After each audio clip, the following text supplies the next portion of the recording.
শুভ সকাল বন্ধুরা, আমি মানুষী তোমাদের সাথে নিয়ে চলে এসেছি আমার রান্নাঘরে আরেকটা দিনের শুরু। বন্ধুরা এই দেখো বাজার এসছে, তাই ভাবলাম বাজারটা একটু তোমাদের সাথে ভাগ করে নিই। যেমন তোমাদের সাথে তোমাদের দেখিয়ে থাকি কি কি এসছে আমার বাজার থেকে।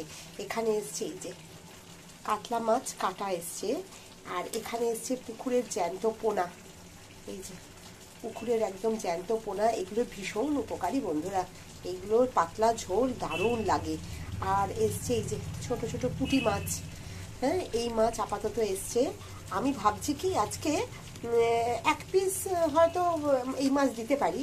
পুঁটি মাছ আর পোনা মাছ দিয়ে ওই যেরকম আমি বলেছি এক দু রকমের মাছ মিশিয়ে পাতলা ঝোল, এটার পাতলা ঝোল করব এখানে শিম আর ঝিঙে দিয়ে, শিম ঝিঙে আলু এটা দিয়ে আমি একটু মাছের ইচ্ছা আছে। আদা জিরে বাটা একদম পাতলা একটা মাছের জন্য, না হলে কালো জিরে কাঁচা লঙ্কা আর ধনে পাতা নিয়ে যে কোনো একভাবে করে নেবো। বন্ধুরা কোনটা করা যায় একটু জানিও তো, আর তোমরা কোন ঝোলটা ভালোবাসো এই মাছের। আর এখানে করে নিয়েছি ডিম আর আলু সেদ্ধ। এই আলু থেকে একটা আলু লম্বা করে কেটে নেব।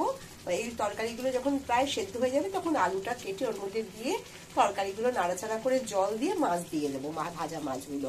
আমি একটু আলুটা অনেক সময় বেশি সেদ্ধ থাকলে মাছের ঝোলে দিয়ে দিই, এবং অন্যান্য তরকারিগুলো সেদ্ধ হয়ে গেলে তখনই আমি সেই আলুটা তার সাথে কষিয়ে নিই। আর এসছে বন্ধুরা এখানে চিকেন। চিকেন তো হবে, সেটা এখনকার জন্য দুপুরের জন্য না হলেও এটা ডিনারের জন্য, রাতের খাবারের জন্য অবশ্যই বানাবো। তা এখন বানাই বা রাতে বানাই সবটাই তোমাদের কাছে তুলে ধরবো বন্ধুরা। তো এই ধরনের জ্যান্ত মাছ কে কে খেতে ভালোবাসো বন্ধুরা? আমি তো ভীষণ ভালোবাসি এই ধরনের মাছের পাতলা ঝোল খেতে।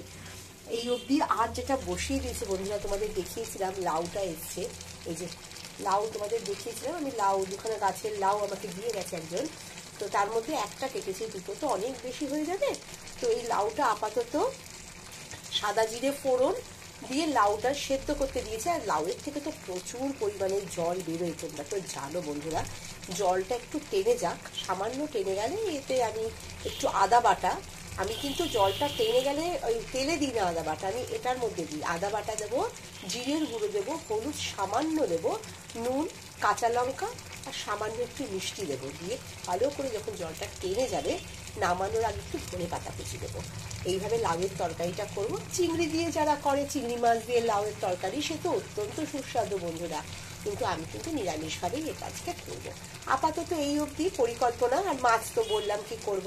আর সকালের জলখাবারে গরম আটা রুটির সাথে লাউয়ের তরকারি ডিম সেদ্ধ তো হয়েই যাবে।